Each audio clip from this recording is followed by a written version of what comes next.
Olá, queridos, que o amor de Deus possa ser penetrante na sua vida de uma maneira maravilhosa e gloriosa.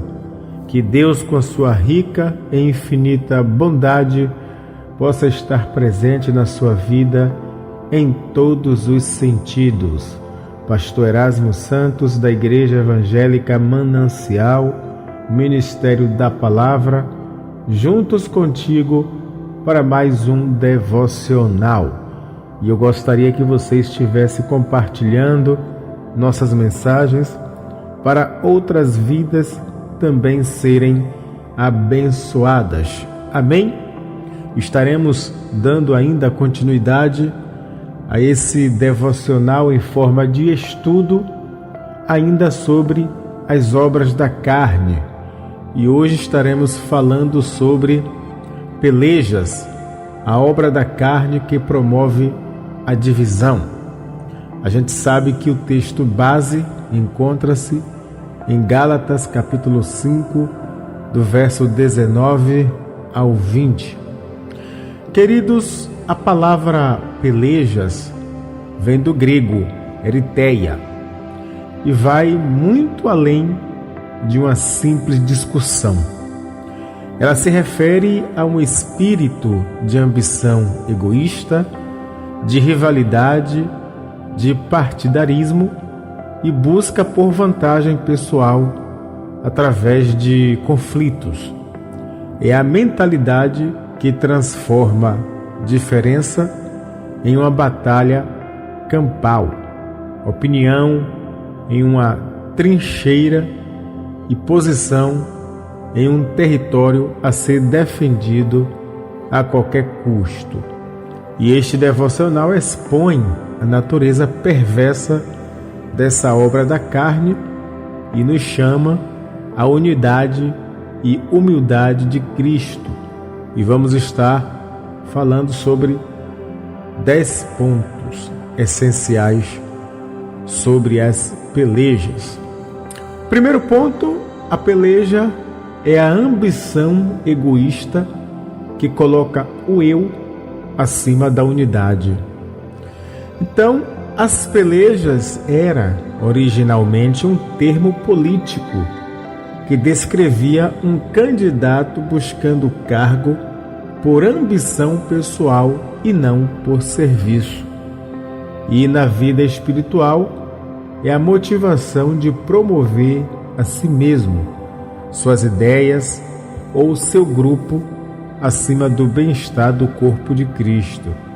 É a antítese da atitude de Jesus, que não veio para ser servido, mas para servir e esvaziou a si mesmo. O segundo ponto, ela é a raiz das divisões e facções dentro da igreja.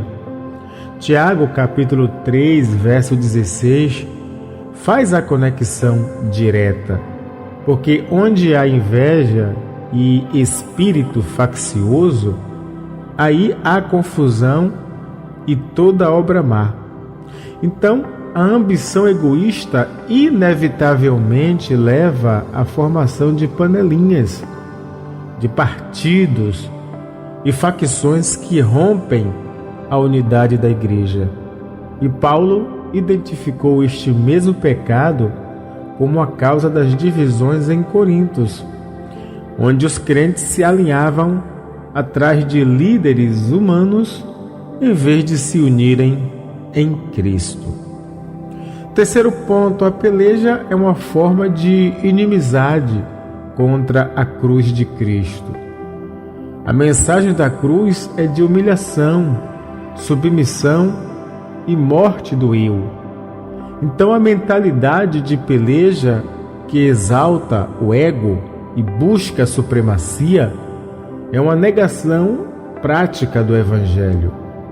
Porque quem se envolve em contendas e partidarismo está, em essência, declarando que a vitória de sua facção é mais importante do que a obra unificadora de Cristo na cruz. quarto ponto, ela neutraliza a eficácia do testemunho cristão perante o mundo. Então Jesus orou para que os crentes fossem perfeitos em unidade, a fim de que o mundo conheça que ele foi enviado pelo Pai. Está lá em João, capítulo 17, verso 23. Então, quando o mundo vê a igreja marcada por pelejas, por disputas de poder e facções, ele vê apenas um reflexo do seu próprio sistema que foi corrompido. Então, o testemunho do amor transformador de Cristo é anulado pela exibição pública de ambição carnal. Quinto ponto, a peleja é um sinal de imaturidade e carnalidade espiritual. Paulo repreendeu os coríntios como carnais e meninos em Cristo, porque havia entre eles inveja, contendas e dissensões. Você pode ler em 1 Coríntios capítulo 3, do verso 1 ao 3. Então, a maturidade espiritual é a medida pela capacidade de colocar a unidade do Espírito e o amor pelos irmãos acima das necessidades de ter razões de vencer ou de, quem sabe, até ser reconhecido. Então, a peleja é a marca de uma fé infantil e egocêntrica. Sexto ponto, ela é incompatível com a sabedoria que vem do alto. Tiago, capítulo 3, do verso 14 ao 17, ele faz uma contrastação à sabedoria terrena com a celestial. Porque a sabedoria que produz inveja, amargo e sentimento faccioso é terrena, animal e demoníaca. Em contraste, a sabedoria do alto é pura, pacífica, moderada, tratável, cheia de misericórdia, de bons frutos, imparcial e sem hipocrisia. Então, a escolha é clara: buscar a vitória terrena ou a paz celestial. Sétimo ponto, o antídoto divino é a mentalidade de servo e a consideração pelos outros. Filipenses capítulo 2, do verso 3 ao 4, oferece a cura definitiva. Nada façais por contenda ou por vanglória, mas por humildade. Cada um considere os outros superiores a si mesmo. Então não atente cada um para o que é propriamente seu, mas cada qual também para o que é dos outros.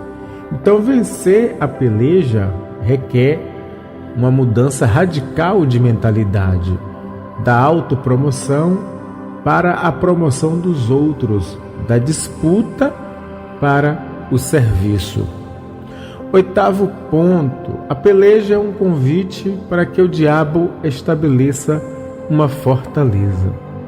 Onde há, queridos, rivalidade e partidarismo, há uma porta aberta para o inimigo semear discórdia, mágoa e também amargura. Então, a mesma divisão que Paulo condena em Corinto é um terreno fértil para ataques demoníacos à igreja local.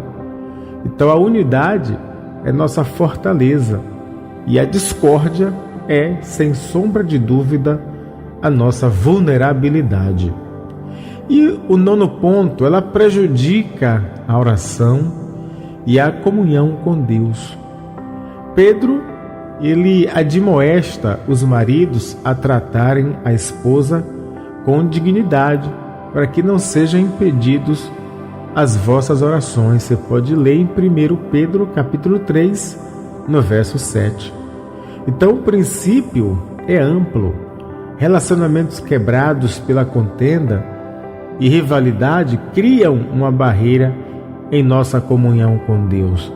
Não podemos estar em paz com Deus se estamos em guerra com nossos irmãos. Você pode ler em Mateus capítulo 5, do verso 23 ao 24. E o último ponto, o caminho de Deus é a busca ativa da paz e da edificação mútua. Se a gente lê em Romanos capítulo 14, verso 19, ordena assim: segue a paz com todos e a santificação, sem a qual ninguém verá o Senhor. Então, o objetivo do crente não é vencer debates, mas edificar vidas. Não é provar seu ponto, mas promover a paz. E isso requer esforço ativo. Se possível, quanto depender de vós, tende paz com todos os homens. Romanos 12, 18. Então é uma busca intencional pela unidade que o Espírito já providenciou. Amém?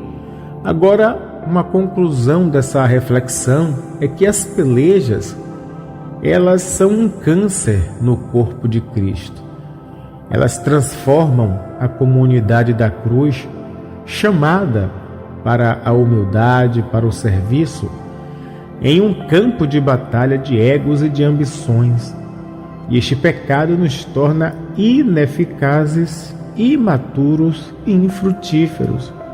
A solução não está em simplesmente parar de brigar, mas em nos arrependermos de nossa ambição egoísta e nos revestirmos da mente de Cristo, que, sendo Deus, fez-se servo de todos.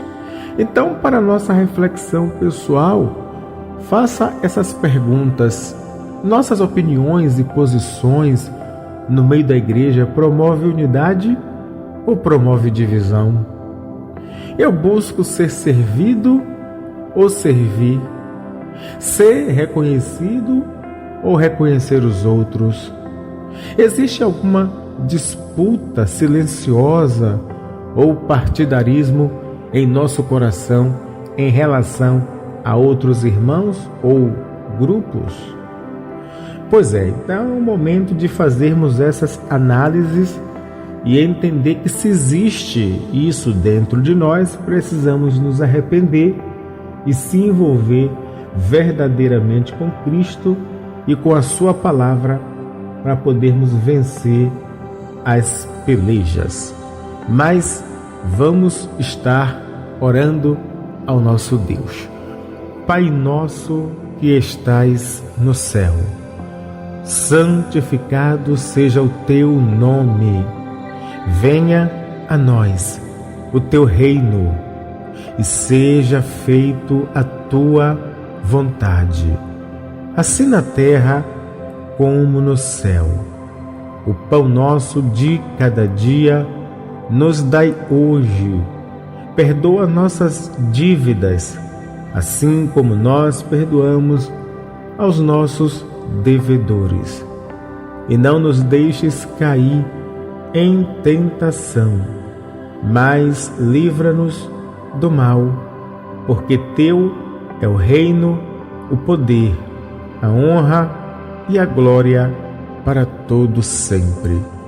Senhor Jesus, confessamos, Pai, que nosso coração é propenso à ambição egoísta e ao espírito de disputa.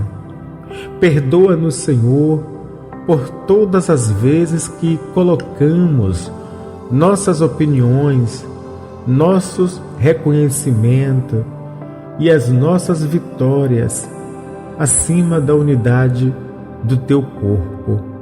Espírito Santo, opera em nós o milagre da humildade.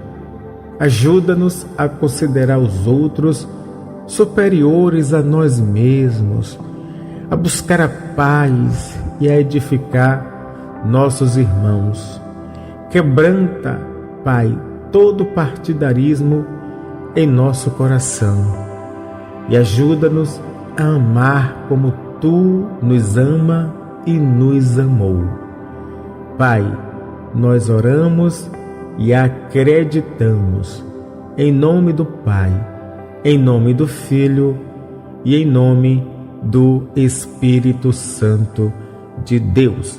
Seja cada um de vocês, meu irmão, abençoados.